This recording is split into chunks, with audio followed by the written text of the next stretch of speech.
arrogance, fraud, and a stunning downfall. Watch how one man's wealth couldn't save him from justice. The chatter in the courtroom buzzed like a hive of restless bees, tension crackling in the air. People packed into the benches, shoulder to shoulder, their eyes flicking toward the defendant's table. Whispers passed from one mouth to the next, each rumor more scandalous than the last. Then he walked in. Tall, broad-shouldered, and dressed in a charcoal-grey designer suit, the man carried himself with a confidence that bordered on arrogance. His slicked-back hair gleamed under the fluorescent lights, and he smirked at the crowd, as if the room had gathered to admire him, not judge him.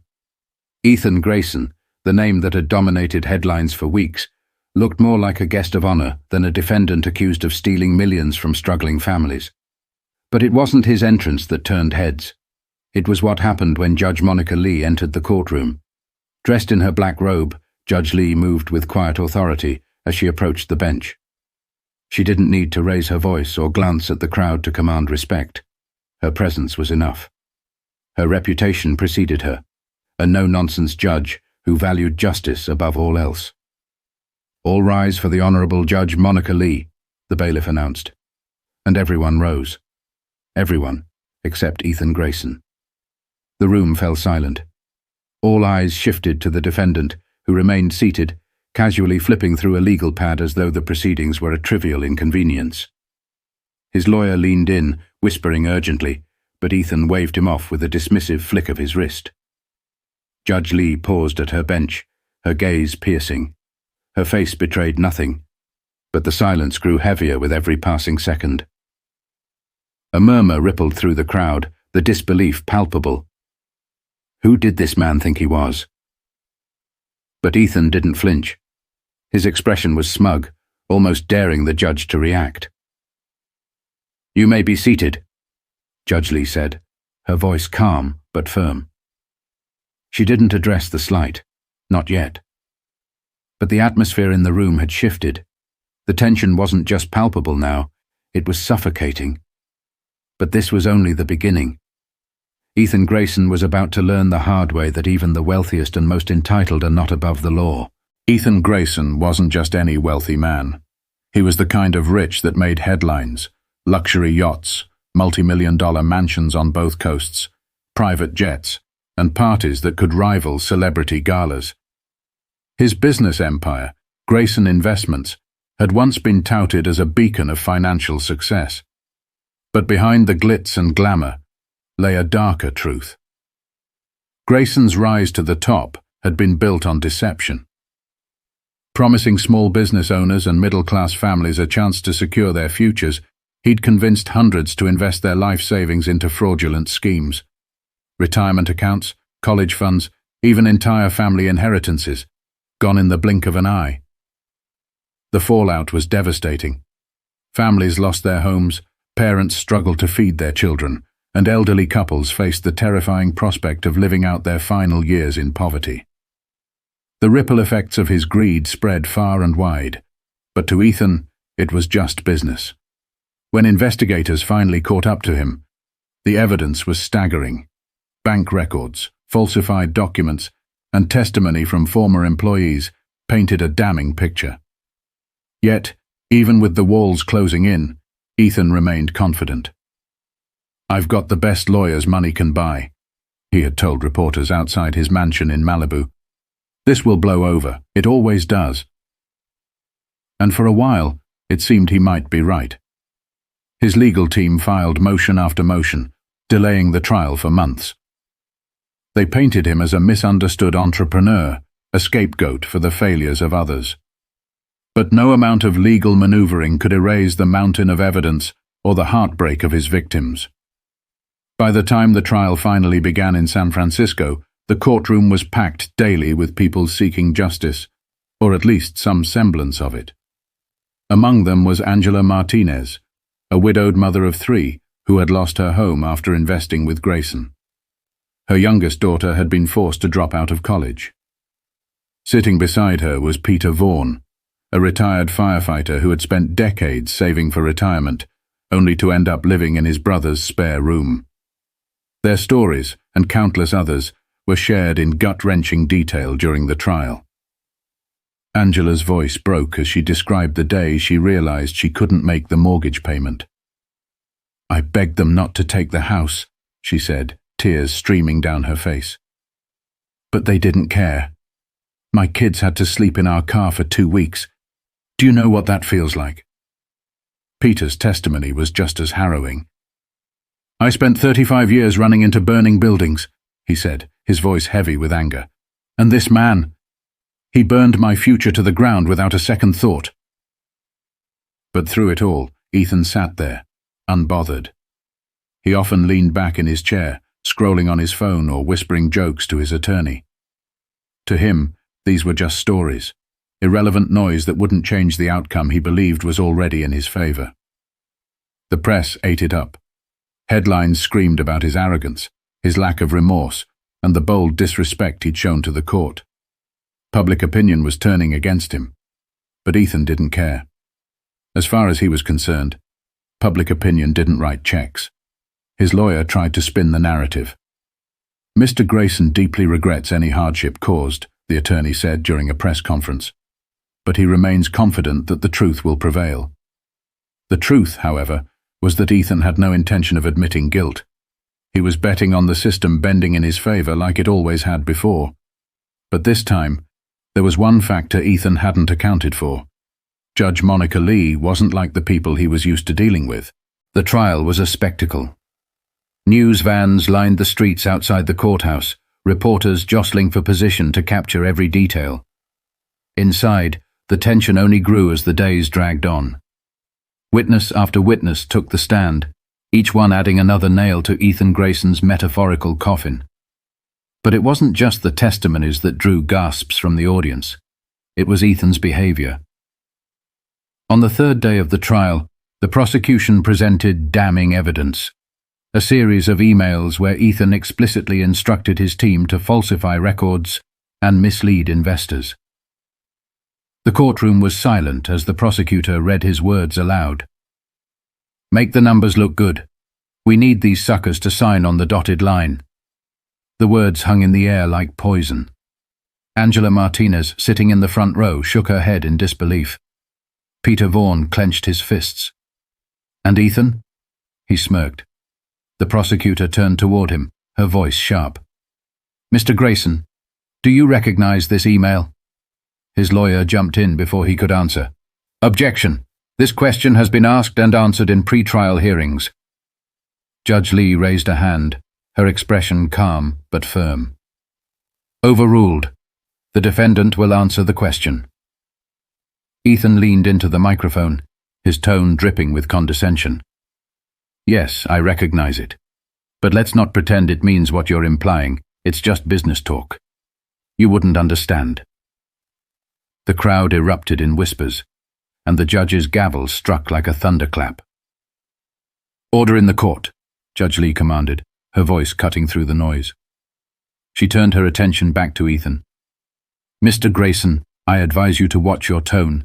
This is not a boardroom meeting." But Ethan didn't flinch. If anything, he seemed amused, like this was all just an elaborate game. As the trial continued, his arrogance only grew. He interrupted witnesses with sarcastic chuckles, rolled his eyes during cross-examinations, and whispered loudly to his lawyer during key moments. The audience watched in disbelief as he treated the courtroom like his personal stage. Then came the day of Angela Martinez's testimony. She stepped up to the stand, clutching a folded piece of paper in trembling hands.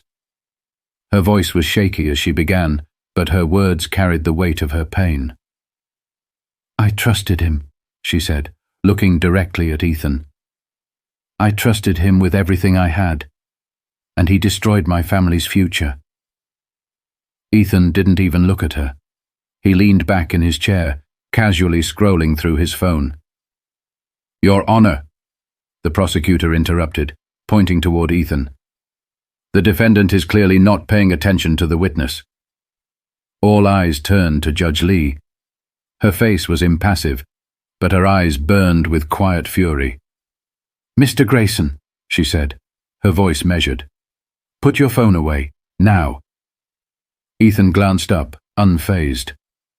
"I was just checking something important," he said, holding up the device as if to prove his point. The judge's tone hardened. "I said now." For a moment it seemed like he might argue, but then, reluctantly, he set the phone down. The tension in the room was palpable, but the damage was already done. Angela's testimony continued, but her voice carried a tremor of disbelief, as though she couldn't fathom the lack of basic human decency. By the end of her statement, there wasn't a dry eye in the courtroom, except for Ethan's. The prosecution rested its case a week later, leaving the defense to make their move. Ethan's lawyer tried everything, discrediting witnesses, twisting the narrative, even painting Ethan as a victim of overzealous prosecutors, but the cracks were too big to cover. Through it all, Judge Lee maintained her composure. She rarely spoke, but her presence loomed over the room like a steady, unwavering force. But it was clear to everyone watching that her patience with Ethan's antics was wearing thin. The trial had reached its final day. The air in the courtroom was electric, the anticipation almost unbearable. Reporters filled the back rows, their pens poised and cameras ready. The gallery was packed with victims, their faces a mix of anger and hope. All eyes were on Judge Monica Lee as she prepared to deliver the sentence. Ethan Grayson sat at the defense table, his posture as relaxed as ever. He even had the audacity to flash a small grin to the cameras as they captured his every move. He didn't look like a man about to face judgment. He looked like a man convinced he'd already won. When Judge Lee finally spoke, the room fell silent. "Mr. Grayson," she began, her voice steady and deliberate, "you have been found guilty on all counts of fraud, conspiracy, and obstruction of justice. The evidence against you is overwhelming, and the testimonies of your victims paint a clear picture of your actions. You manipulated, exploited, and destroyed the lives of countless people, all for personal gain." Ethan leaned back in his chair, his expression unreadable. The judge continued, "Throughout this trial, you have shown a blatant lack of remorse. Your behavior in this courtroom has been nothing short of disgraceful. You have insulted your victims, disregarded this court's authority, and treated these proceedings as if they were beneath you." The crowd murmured in agreement. Angela Martinez, sitting in the front row, clasped her hands tightly, her knuckles white. Judge Lee's tone shifted, becoming colder. "Justice, Mr. Grayson, is not about wealth, power, or privilege. It is about accountability, and today you will face the consequences of your actions." The room was so quiet you could hear the faint rustling of paper. Ethan's smirk faltered for the first time as he straightened in his chair. "Therefore," the judge declared, "I sentence you to 25 years in federal prison without the possibility of parole." Gasps erupted from the crowd. Ethan's face froze, the blood draining from his cheeks. 25 years? He'd been expecting a slap on the wrist, maybe a few months in a cushy facility. But this was unheard of for someone of his stature. Judge Lee wasn't finished. "Furthermore, I am ordering the immediate liquidation of your assets to repay the victims of your crimes. Every dollar you stole will be returned to the families you devastated." The courtroom broke into stunned murmurs. Angela Martinez pressed her hands to her mouth, tears streaming down her face. Peter Vaughan leaned back in his seat, his eyes wide with disbelief. Ethan shot up from his chair, his face red with anger. "You can't do this," he shouted, his voice echoing in the room. "I'm Ethan Grayson. You can't treat me like some common criminal." Judge Lee's gavel slammed down, her expression unyielding. "Mr. Grayson, sit down." But Ethan wasn't finished. "This is a joke. I'll appeal this. I'll have your career ruined, Judge." The bailiffs moved closer, ready to intervene. Judge Lee remained calm, her voice cutting through his outburst like a knife. "This is my courtroom, Mr. Grayson, and you will show respect. Bailiffs, escort the defendant out." As he was led away, Ethan continued to protest, his voice growing fainter with each step. The courtroom erupted into applause, something that rarely happened but felt entirely appropriate in the moment. Judge Lee turned to the audience, her expression softening just slightly.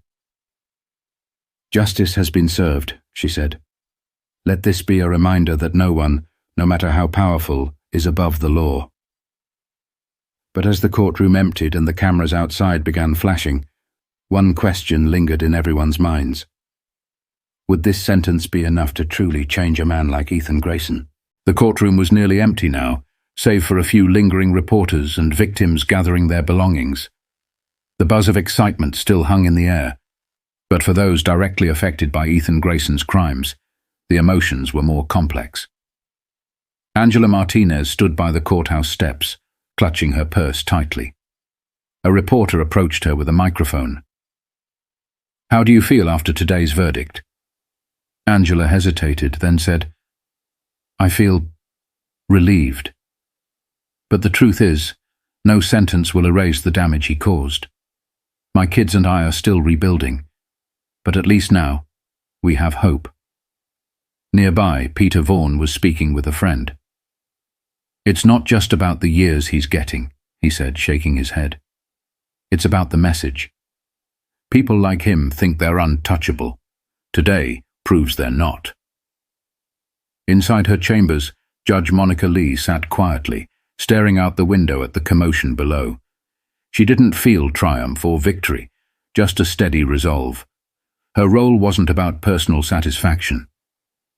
It was about ensuring fairness, about reminding everyone that the scales of justice could balance even against the weight of wealth and privilege. Ethan Grayson's name would continue to make headlines for a while, but for the people he had wronged, the chapter was finally closing. The financial restitution would help many of them start over, but the scars he left behind would take longer to heal. As the weeks passed, the story sparked conversations across the country. It became a rallying cry for accountability, for holding those in power to the same standards as everyone else. People shared their own stories of injustice, drawing strength from the verdict. But perhaps the most powerful moment came from Angela's youngest daughter, Sophia, who wrote a letter to Judge Lee that was later published in a local newspaper. "Thank you for standing up for my family," it read. "Thank you for showing us that people like Ethan Grayson can't get away with hurting people like us. You didn't just give us justice, you gave us a second chance." The story of Ethan Grayson's trial was more than just a courtroom drama. It was a reminder of the resilience of ordinary people, the importance of integrity, and the belief that justice can and should prevail, no matter the odds. So, as you sit with this story, ask yourself, what does accountability mean to you? And in your own life, how can you ensure that fairness and justice are not just ideals, but actions? Because in the end, justice isn't just the responsibility of the courts, it's something we all have to fight for every day.